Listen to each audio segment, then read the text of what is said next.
By uniting our intentions, we create a wave of love that traverses all dimensions, touching each being with its divine essence. If your mind took instructions from you, would you create anxiety? Just do the simple sadhana, all of you. You can't do any other yoga. This much you can do, isn't it? You will see, half your anxiety will start settling down. Because essentially the conflict is, there are two dimensions within you. If your mind took instructions from you, would you create anxiety? No. So don't look for answers elsewhere. It is just that your own physiology and your psychological patterns not taking instructions from you. So you said so many things, I try, whatever these big words are floating all over California particularly, about surrendering to it, about letting it go, about… Not for one person has such a thing worked, ever. Has it, I'm asking you? You have anxiety, try to let it go. Does it go? Even a damn flu doesn't go. Yes or no? Even a simple cold does not go. You say go, does it go? So, let's not get into this fanciful states of surrendering. These are all words thrown around. Nobody knows what is surrender. Because when it happens, you will not know it has happened. You can't do it, I surrendered. How's that possible? So, leaving those things, essentially, as I said, you have not read the user's manual of how this works. We need to pay attention to this. The system is made in such a way, if you hold your hand like this, it'll work one way. If you do like this, it'll work another way. If you do like that, it'll work another way. It's a phenomenal process. If it was a simple thing, we could have just beaten it into shape with hammer and anvil, okay? It's too sophisticated. It's a phenomenally complex machine. One needs to pay a certain level of attention to be able to use it for what it is designed for. Otherwise, it'll get itself messed up. Now, there may be many factors, there may be genetic factors, there may be sociological factors, there may be growing up issues, various things. But do not ascribe your problems to any of those things. The important thing is just this, you are not able to have your mind the way you want it. That's the only problem you have, isn't it? The moment you ascribe it, I'm like this because my father was like that, I'm like this because my grandfather's genetics were not okay, you're finished. Because we can't change those guys now. Yes? You can't choose a different father or a different grandfather now, it's over. But you can transform this. You must understand, still it doesn't matter you have anxiety disorder. Still, if you put a piece of carrot, there is an intelligence here which can transform a carrot into a human being. That means every day a new body is being manufactured within you, isn't it? In parts, a new human being is manufactured every day. When the very source of creation is functioning within you and a new human being is constantly being created, if you take little charge of that, you can create an entire new physiological and psychological process. This happened to us some time ago. Last year, we were trekking in Tibet. I was in a tent, I was doing some work and another person was cutting an apple. One of these porcelain knives these days. So the other person around says to this person, "It's a very sharp knife, be careful." He irritates me a bit. I look like this because he's a grown man. If it's a child, it's different. Then we have to watch how he uses the knife. It's a full-grown man and a knife is supposed to be sharp. If it's not sharp, why do you call it a knife?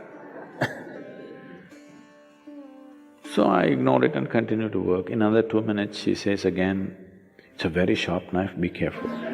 I said, "Come on, he's a full-grown man, leave him alone, he knows how to use this knife. This stupid knife can't he handle? It's not some earth-moving machinery or spacecraft or something that he doesn't know how to handle. It's a knife." He says, "No, Sadhguru, it's a very sharp knife."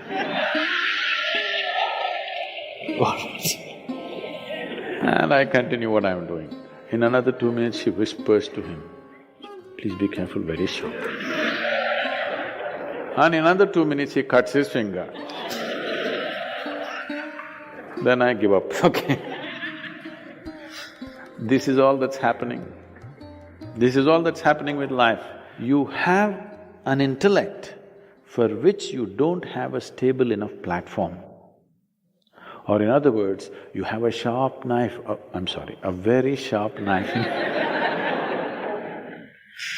a very sharp knife in your hand, but your hand is not steady.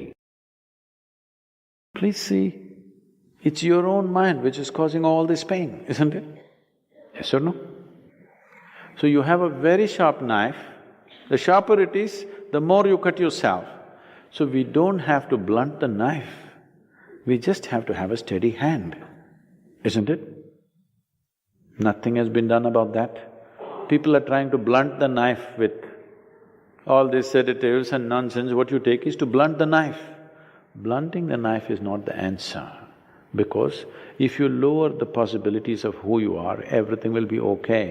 If you remove half of your brain, you will be quite peaceful. Because it takes some brain to cause anxiety. If we really remove half of your brain, you will be quite peaceful and you may even be happy, actually. Nothing bothers you. You'll be okay. All right? But that's not what we're looking for. What a human being is looking for is to become limitless in some way. And if this has to happen, you have to create a steady platform. Knife need not be taken away, knife need not be blunted. Only thing is, hand needs to be steadied, isn't it? No process.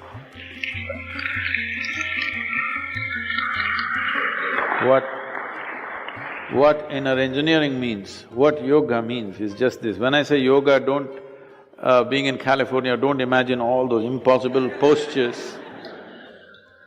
Yoga does not mean postures, yoga means union, okay? The word yoga literally means union. This is the first form of union. Your right and left. This is called as Pingala and Ida in yoga, the masculine and the feminine within you. Just put it together, just do the simple sadhana, all of you. If you can't do any other yoga, this much you can do, isn't it? What you do is something that concerns your life. It could be the sun coming up. Sun is coming up. Without sun coming up, you wouldn't exist on this planet, isn't it? The warmth of life is going on within you only because the sun comes up.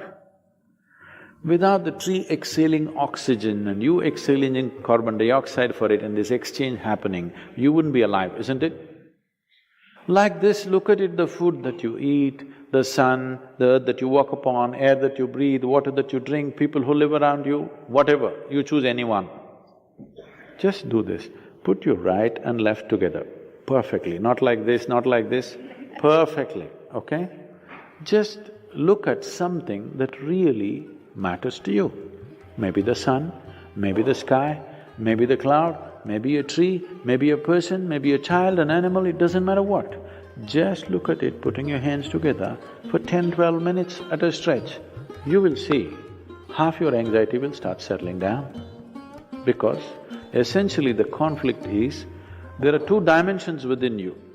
I don't want to go into an elaborate description of this, because the yogic physiology goes elaborately into this. But to put it simply, even the modern medical science is telling you there's a right brain and a left brain, all right? Just put these two things together, look at with utmost love and appreciation towards something that matters to you. It could be your wife, it could be your husband, it could be your child, a tree, a dog, sky, sun, moon, whatever. every one of them are vital for your life, isn't it so? Yes? Whatever you can relate to, putting these two things together, just look at them with utmost pleasantness that you can generate, recognizing how important they are for you. Many things will change. This is the first form of yoga. If I do this, it'll become difficult. And there are many ways to do namaskar, like this, like that, like that. This is the most simple thing. Start here, okay? When it's not just in South America, there are such things in India also, which are of maybe not of the same species of plants but are of different nature, that a full cleanup happens. This was very essential for people who lived in forests, because if you live in nature, suppose you go out and live in a jungle, the number of parasites which live in your body will multiply, the variety and the number will multiply manifold. Recently there is a study which has been published which says there is a particular kind of parasite which is mainly present in the cat's excrement. If you played around with the cats and cat's excrement was around you, it is very much possible that this parasite is within you. This is not the only one. If you really put this under the scanner, there are many parasites, many of them. So once you live in nature, exposed to natural elements, the number of parasites which will reside in the body will greatly be enhanced. Some parasites could be dangerous to life, some parasites could cause damage to the system, but most others don't. They subsist on you and they also contribute something, so the body doesn't fight them too much and it goes on, the affair goes on without you knowing about it. That's okay. But over a period of time, as their numbers increase, they have to be cleaned up. So these systems were mainly designed for a complete thorough cleanup. In India, we have various methods where not always with hallucinogenic substances, but there are also concoctions with hallucinogenic things where it's complete purging, because we don't… in India we don't believe in bringing it back, we want to pump it down. So there are systems with which if you drink water after 2 hours, just pure water will come out. To that extent, your entire alimentary canal is just cleaned up thoroughly. This is something that was regularly done to all of us when we were growing up. Once a month, everybody has to go through total purging. Without that, they never believed there is going to be health, because this was one way of handling any kind of parasite that may grow. Not all parasites are in the form of worms or tapeworms or roundworms or whatever. There are parasites that you cannot see, they're micro in nature, you cannot see them but they exist. But to clean them up, and the maximum number of parasites normally reside in your digestive tract. And the blood parasites and the cellular parasites are there, but there is a way to impact them. These are all relatives. The parasites need an ecosystem of their own. If you completely remove the parasite presence in your digestive tract, the other parasites generally cannot subsist except a few, others cannot subsist because they need an ecosystem of their own kind. So to destroy that ecosystem periodically was a part of the tribal life, otherwise people would slowly get sick or dull and die early. All these things used to happen. Along with that, there is also a cleansing of emotional and psychological backlog that is building up within the human being. But once you use outside chemicals or substances to do these things, in some way you will get addicted to it, or in some way you will become limited to that process. But if anybody believes they will attain to consciousness by purging their digestive tract, they need a different kind of treatment, okay? Yes, it definitely cleanses the system, it makes certain things possible. People used hallucinogenic ways of accessing certain dimensions which are largely occult in nature. This is the reason why both in North America and South America, that occult evolved in a big way, because they used other kinds of aids to make themselves available to certain possibilities. I want you to understand Just finding a little space in the chaos of your intellect, either with whatever the unpronounceable South American stuff, or with an LSD, or a drug, or whatever else, is only a temporary excess. And most of the time, this may leave you completely debilitated because one excess of a heightened experience and after that back on the ground, you will be broken. This is just like you were earning, let's say $10 million a year and you were used to spending $10 million a year.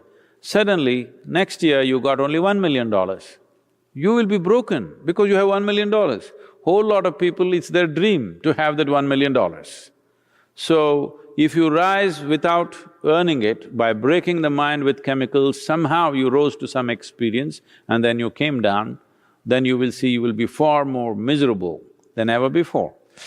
I told them in India, people were complaining, Sadhguru, you're doing Bhava Spandanas only in America, you're not doing in India, you must do at least one in India.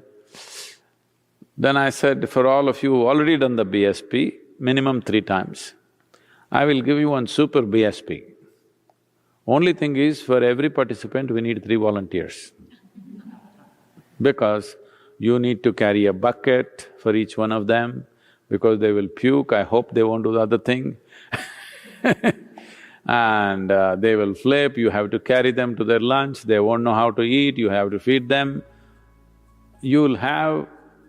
This is what is happening in your South American treatment, okay? You won't know how to do anything, you're like all over, somebody has to put water in your mouth, somebody has to take you to the toilet, otherwise you'll do it everywhere.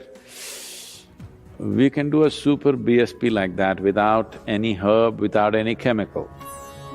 We can tweak that dimension of you, which is a huge purging on all levels. But don't mistake this for consciousness. Yes, it gives you a certain relief, but it doesn't take you to any place.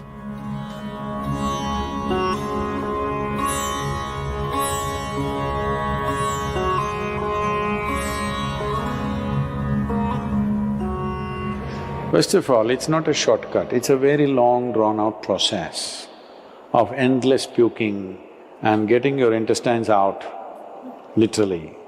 I'm talking about a shortcut. If you simply sit with your eyes closed, don't mess with your mind, you will become millionfold of ayahuasca, okay? You should just learn how not to mess with your mind, that's all. So, somebody wants to put a chemical and beat your mind down totally and give you some experience. See, please understand, you're walking on the street, if you take a stick and hit you on the head, that also will give you experiences, do you know? No, I'm not saying just of pain. People go through various levels of hallucinations when they're unconscious.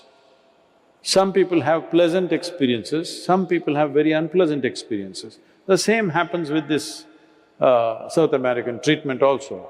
Some people have such a bad experience that they never again want to go there, some people like it. So even if you bang your head on the wall, it can happen, because all it needs is that you're out of your memory sphere, that's all. You're still conscious, but you're out of the memory sphere, you will explode. So how to separate you from your memory? Shall we do it with chemicals or shall we do it with awareness is the only choice we have. Either we can do it with devotion or intensity of emotion or energy or awareness, we can do this. Now, chemicals if we use also, people have used LSD and felt fantastic, okay, they vouch by that. You are a bit too late.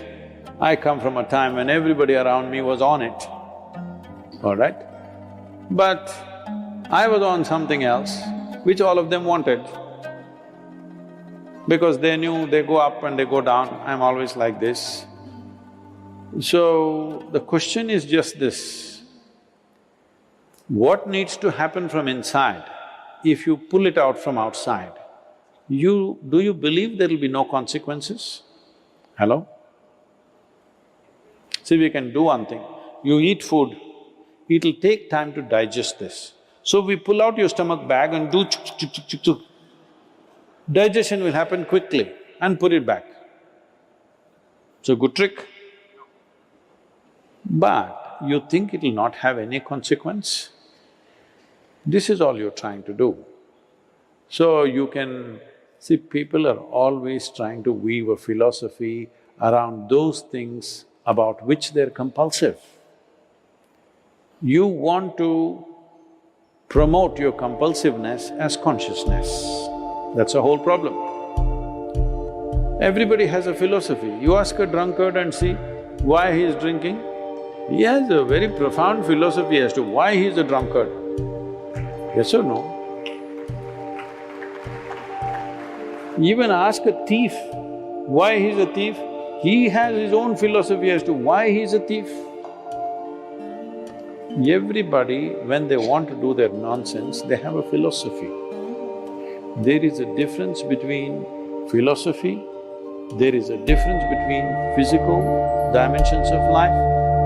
Chemistry is just a physical dimension in a certain way, and there is a big difference between all those things and becoming awakened. It's a completely different thing.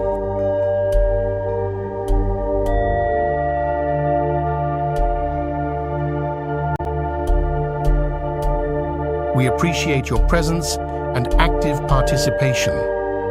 Let's continue this journey together, exploring new horizons and sharing our light with the world.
te uroten pina Achlarin yes Workotule Tenemalum Buleva Harnate Elenil Estel Sila Across the waste of burning plains, think of the road with wrath untamed. His steed like thunder through the dust, a sacrifice that fate proclaimed. His eyes aflame with a light so wild, like fire in the valor's breath. Through Angbad's gates he stormed along to meet his fate in glory.